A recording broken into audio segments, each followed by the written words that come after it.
En esta sección, para completar los métodos no supervisados, y una vez que hemos visto los métodos gráficos, vamos a ver los métodos estadísticos. El primer método que vamos a ver es el basado en la distancia intercuartil. Se aplica sobre una única variable y vamos a ver valores extremos de dicha variable. En principio solo debería aplicarse cuando los datos siguen una distribución normal. Sin embargo, este método se puede aplicar en otros casos en los que la distribución no es simétrica. Por ejemplo, una Weibull, una logarítmico normal, etc. Donde no deberíamos aplicarlo es en aquellos casos en los que, por ejemplo, tenemos una distribución con varios picos. Los cuartiles son aquellos valores que dividen la distribución de los datos en 4 zonas con igual densidad. De forma que el 25% de los datos caen por debajo del primer cuartil, el otro 25% están entre el segundo cuartil, que es la mediana, y el primero, el otro 25% entre la mediana y el tercero, y el restante 25% por encima del tercero. Pues definiendo la distancia intercuartil como la diferencia entre el tercer y el primer cuartil, es decir, esta distancia, un valor P se dice que es un outlier si está por encima del tercero o por debajo del primero 1,5 veces la distancia intercuartil. Así que a partir de esta distancia y del tercer cuartil, 1,5 veces, caería más o menos por aquí, todo valor que esté por encima es un outlier, se considera que es un outlier. Y lo mismo por debajo del primer cuartil, en esta zona de aquí. Y se dirá que es un outlier extremo si está por encima del tercero o por debajo del primero 3 veces la distancia intercuartil. De forma que este sería considerado un valor extremo por arriba, mientras que no hay ninguno por abajo. El método IQR podríamos decir que es un método informal. Lo que queremos hacer ahora es desarrollar un test de hipótesis que con una garantía estadística nos llegue a decir si un valor es un outlier o no. El test va a depender de la distribución de los datos subyacentes. Nosotros consideraremos solamente la distribución normal, aunque hay otros tests desarrollados para otras distribuciones. Y el test también va a depender del número de outliers que queremos identificar. Vamos a ver test de hipótesis 1 variantes sobre la distribución normal, es decir, vamos a trabajar solamente sobre una única variable, y veremos tests que trabajan sobre la hipótesis nula de un único outlier, k outliers o menos de k. Veremos también el caso multivariante y distinguiremos entre métodos no robustos y aquellos métodos que utilizan estimaciones robustas de la media y la covarianza. En ambos casos se utilizará la distancia de Mahalanobis. Vamos a ver el test de Grubbs. Como hemos comentado, este se aplica en el caso de que los datos sigan una distribución normal, uno variante, es decir, estamos trabajando sobre una única variable. Se establece como hipótesis nula la de que no hay outliers en el conjunto de datos y como hipótesis alternativa de que solamente hay un único outlier. En concreto, el estadístico de Grubbs se basa en calcular la máxima distancia de cualquier valor a la media aritmética. Luego también divide por la desviación típica muestral. En el caso de que se rechace la hipótesis nula, se acepta que solamente hay un único outlier, que será el valor que más se ha alejado de la media. Se puede calcular la distribución de este estadístico y se puede calcular este valor, que es el que nos dice cuándo hay que rechazar. Así que si el estadístico G de Grubbs es mayor que este valor a un nivel de significación alfa, rechazaremos la hipótesis nula. En R utilizaremos el paquete outliers para calcular los resultados del test de Grubbs. En este plot construido con R, en el que el eje de la abscisa representa el índice de los valores y el eje de la ordenada los valores que toma una variable, podemos ver que efectivamente hay un outlier. Si pasamos el test de Grabs, nos dice con este p-value que es significativo que hay un outlier. Así que para cualquier valor de alfa usual, como por ejemplo 0.05, este test es significativo y por lo tanto rechaza la hipótesis nula de que no hay outliers. Y por lo tanto aceptamos que hay un outlier. Por supuesto será el valor que más se aleja de la media. En resumen, el test de Grabs se utiliza para aquellos casos en los que tenemos que trabajar con una única variable y se supone que tiene una distribución normal. Además, el test solamente sirve para rechazar la hipótesis nula de que no hay outliers con la alternativa de que hay exactamente un outlier. ¿Qué pasa si queremos ver si hay más de un outlier? Nos preguntamos si una solución pasa por aplicar sucesivamente el test de Grabs, es decir, en un momento determinado detectamos que hay un outlier, lo eliminaríamos y a los datos que nos quedan le pasaríamos de nuevo el test de Grabs o cualquier otro test de hipótesis. La respuesta es que esto no es correcto, porque se puede producir un problema denominado masking, enmascaramiento, un tipo de enmascaramiento por omisión. Vamos a ver en qué consiste este problema. En el ejemplo anterior, la media aritmética de estos valores podría estar más o menos por aquí.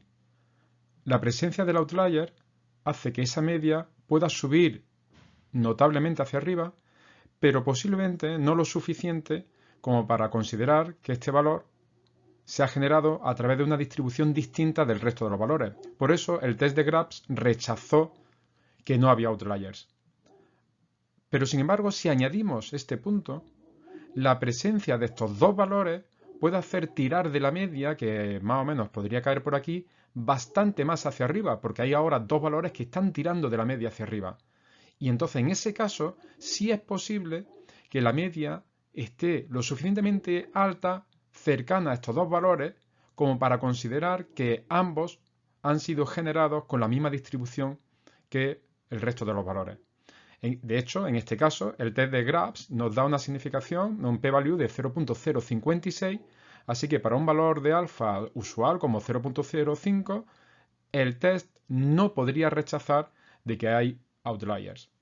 Así que, realmente, cuando la situación es que hay dos outliers, la presencia de uno de ellos, de cualquiera, enmascara la presencia del otro. Por eso decimos que es un enmascaramiento por omisión, ya que al final el test no es capaz de rechazar.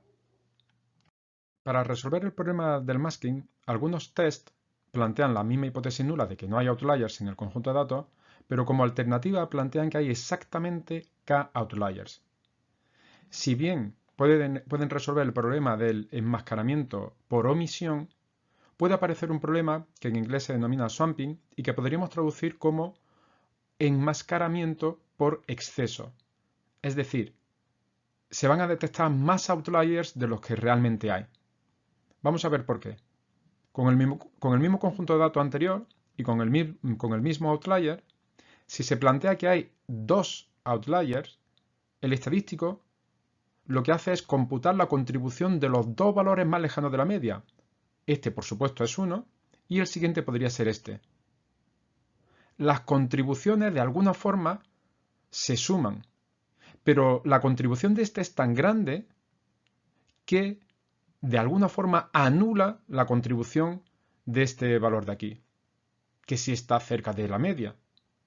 Así que el test puede rechazar de que no hay outliers y asegurar que hay dos outliers, cuando realmente solamente hay uno. Para resolver este problema se aplica un test como el de Rosner. Se plantea la misma hipótesis nula, no hay outliers en el conjunto de datos, y se plantea como alternativa que hay k o menos outliers. Vamos a ver cómo funciona este test. Utilizamos el mismo conjunto de datos anterior y especificamos, por ejemplo, k igual 3.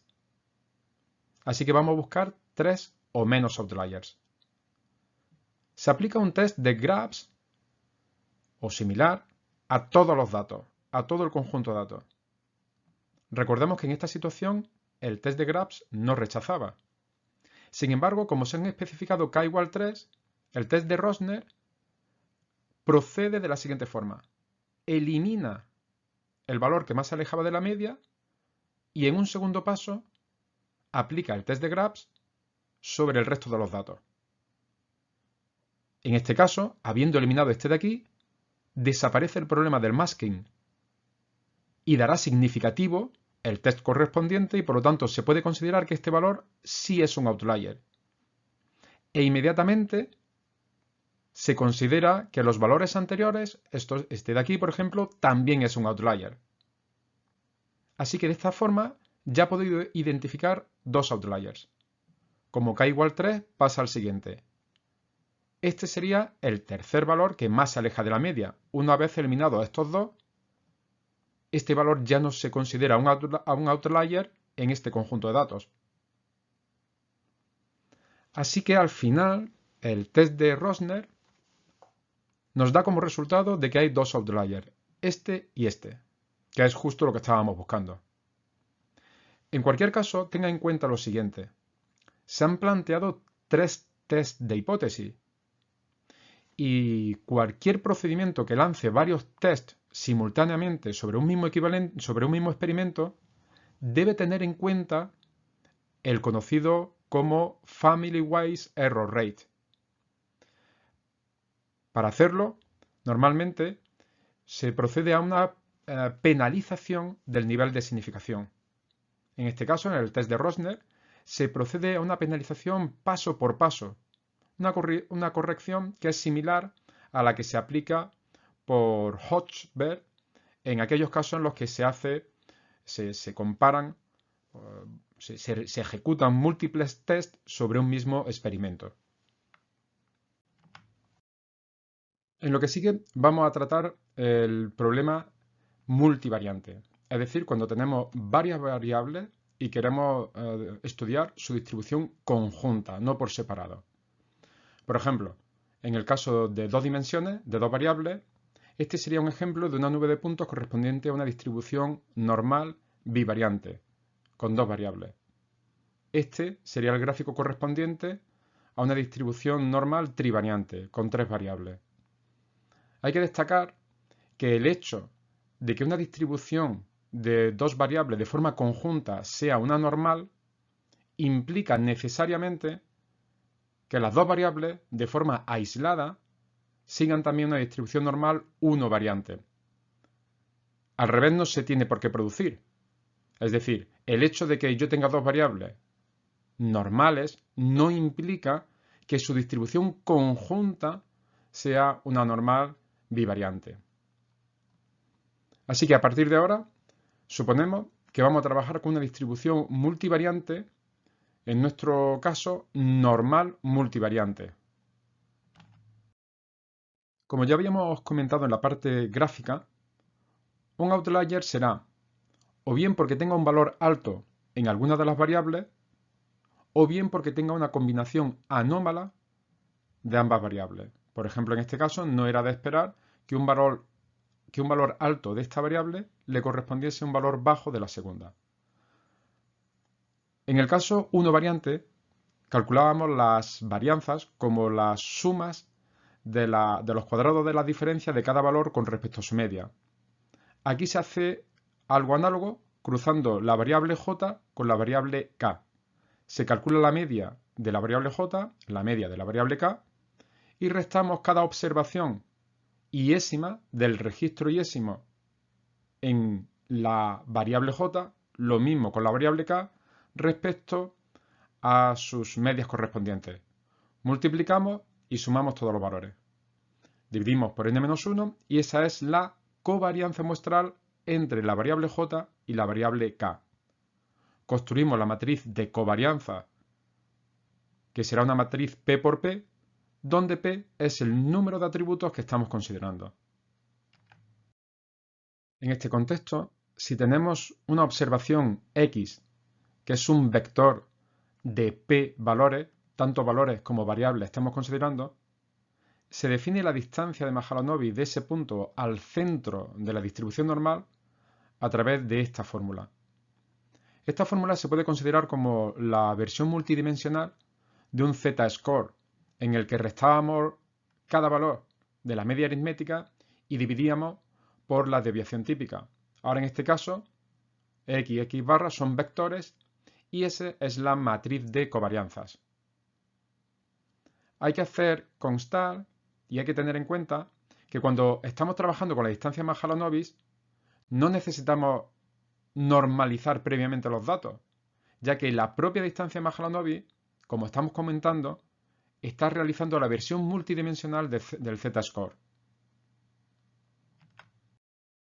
Si bien la distancia euclidia crea circunferencias de forma que todos los puntos en una circunferencia, en general en una hiperesfera, están a la misma distancia del centro, la distancia de Mahalanobis crea elipses, de forma que todos los puntos en la misma elipse están a la misma distancia, por ejemplo en este caso 3, del centro de la distribución normal.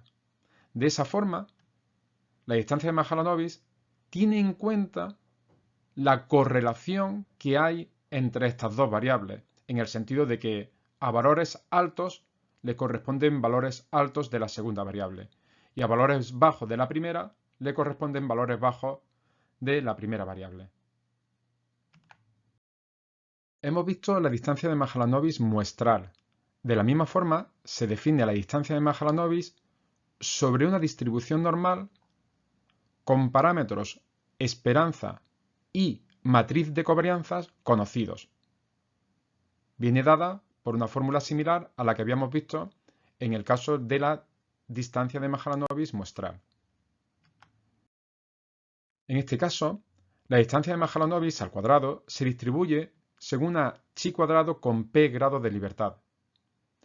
Pero claro, normalmente nosotros no podemos considerar que conocemos la esperanza y la matriz de covarianza. Así que tenemos que trabajar con las estimaciones correspondientes y por lo tanto trabajar con la distancia de Mahalanobis muestral.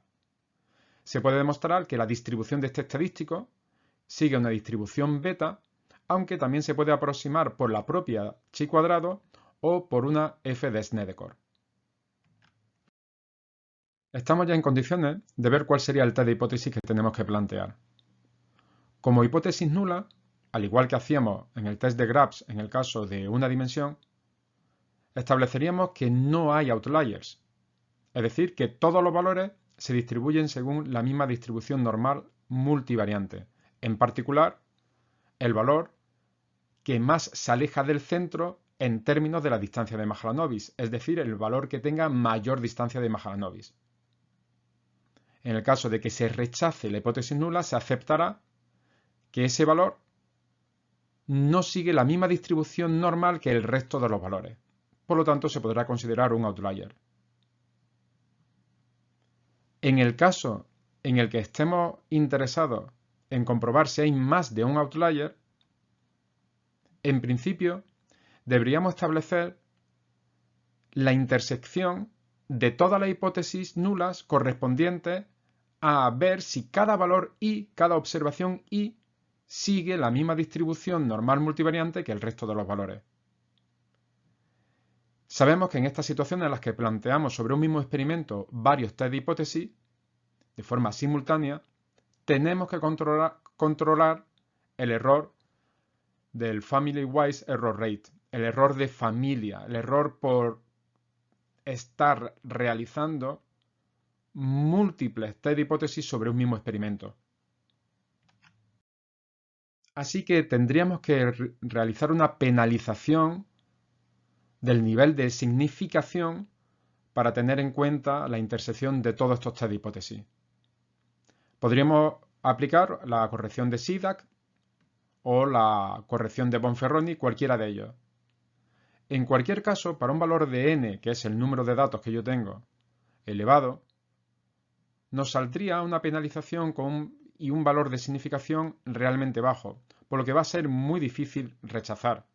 Así que en la práctica no se suele imponer esta restricción y no se suele realizar la intersección de todos los test de hipótesis para todos los valores de mi conjunto de datos, sino que normalmente nos fijamos solamente en un valor k, en el caso de que estemos interesados en ver si hay k o menos outliers, y se penaliza por dicho valor de k, que corresponde al número de test de hipótesis que estamos comprobando de forma simultánea. Esta forma de resolver este problema es una forma parecida como hacía el test de Rosner en el caso de una dimensión. Vamos a ver el concepto de estimación robusta. Pensemos en la media aritmética. En cuanto un valor cambia y pasa a ser un valor extremo, la media aritmética cambia muy notablemente en este conjunto de datos de 3 a 42. Así que diremos que la media no es un estimador robusto. En general decimos que el punto de interrupción o de ruptura de un estimador es la proporción de valores extremadamente altos o bajos, en general extremos, que puede manejar antes de dar una solución incorrecta.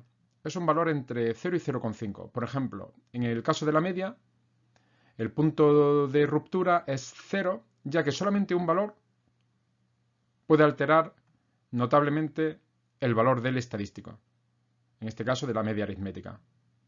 En el caso de la mediana, el punto de ruptura sería 0,5, ya que cualquiera de estos dos valores, por ejemplo, podrían ser muy superiores, 400, 500, que la mediana seguiría siendo 3. En general, podríamos computar una media recortada utilizando todos los valores, pero quitando el X%, por ejemplo, el 30% de los valores extremos. De esa forma, se computaría la media recortada, que tendría un punto de ruptura de 0.x, si es del 30%, del 0.3. Ya hemos comentado en transparencias anteriores que mecanismos como por ejemplo la regresión, que se basan en el cómputo de media aritmética, varían notablemente su comportamiento en el caso de que haya valores extremos en mi conjunto de datos. De hecho, teniendo en cuenta todos los datos que hay en este diagrama, la recta de regresión sería la roja, mientras que si quitamos los valores extremos, la recta de regresión correspondería al azul. Lo mismo ocurre cuando estamos trabajando con la distancia de Mahalanobis. En este conjunto de datos, las elipses que formarían la distancia de Mahalanobis estarían dadas por esta forma si incluimos los valores que podríamos considerar outliers. Si quitamos estos valores, las elipses que nos salen están mucho mejor adaptadas, amoldadas a la parte importante de mi conjunto de datos, es decir, a los datos sin tener en cuenta los valores extremos. Así que, para los procedimientos que hemos visto de test de hipótesis que buscan outliers en el conjunto de datos, suponiendo que hay una distribución normal, deberíamos utilizar estimaciones robustas tanto de la media como de la matriz de covarianzas que está involucrada en el cómputo de la distancia de Mahalanobis. Así pues, para el cómputo de la distancia de Mahalanobis, en vez de utilizar las medias y la matriz de covarianzas original sobre todos los datos, utilizaremos cómputos como medias recortadas y matrices de covarianzas que se calculan sin tener en cuenta aquellos valores extremos. Hay muchos métodos para realizar estas estimaciones robustas de la distancia de Mahalanobis. Entre otras cosas, varían en determinar cuáles son los puntos que eliminan en el cómputo, como hemos dicho, de las medias y de las covarianzas. En clase de práctica, durante las prácticas, nosotros utilizaremos en R el paquete de Ferioli, que es una aproximación más a esta estimación de la distancia de Mahalanobis. En esta transparencia puede encontrar un conjunto de referencias entre las que se encuentra aquí un compendio de estadísticos robustos para la detección de outliers y la referencia al artículo de Ferioli, que será el que nosotros utilizaremos en las prácticas. Para terminar, vamos a ver las limitaciones que tienen las técnicas multivariantes estadísticas que hemos visto para la detección de outliers. En primer lugar está el problema de la dimensionalidad, la maldición de la dimensionalidad. Este es un problema que se presenta en cualquier análisis que hagamos de datos en los que hay muchas variables en juego. En ese caso los datos están dispersos y por lo tanto es muy difícil encontrar distribuciones subyacentes conjuntas de los datos, menos aún una distribución específica como la normal. Incluso en el caso de que trabajemos solamente con dos variables, podemos tener problemas en casos complejos como los siguientes. En esta nube de puntos, podríamos estar de acuerdo que estos dos valores de aquí no son outliers, ya que siguen el mismo patrón que el resto de los datos, mientras que este de aquí sí debería ser considerado un outlier. Sin embargo, si aplicamos la distancia de Mahalanobis, construiríamos elipses que podrían ser de este tipo. Este valor estaría dentro de la elipse y por lo tanto no sería catalogado como outlier. Y sin embargo, estos de aquí están fuera de la elipse y sí podrían ser considerados outliers. O por ejemplo, en el caso en el que tenemos una mezcla de distribuciones normales. Esta nube de puntos podría ser considerada una nube de puntos que viene de una distribución normal bivariante y esta nube de puntos de otra distribución también normal bivariante pero distinta de esta de aquí. Si aplicamos una estimación robusta de la matriz de covarianza, obtendríamos estas elipses correspondientes a la distancia de Mahalanobis en las que todos estos puntos se han considerado como outliers. En este caso, hubiese sido hasta mejor utilizar no una estimación robusta, sino la construcción clásica de la matriz de covarianzas y de las medias aritméticas sin eliminar ningún valor, ya que nos proporcionaría estas elipses que, en este ejemplo, parece ser que se adecúan más a la nube de puntos que nosotros estamos considerando.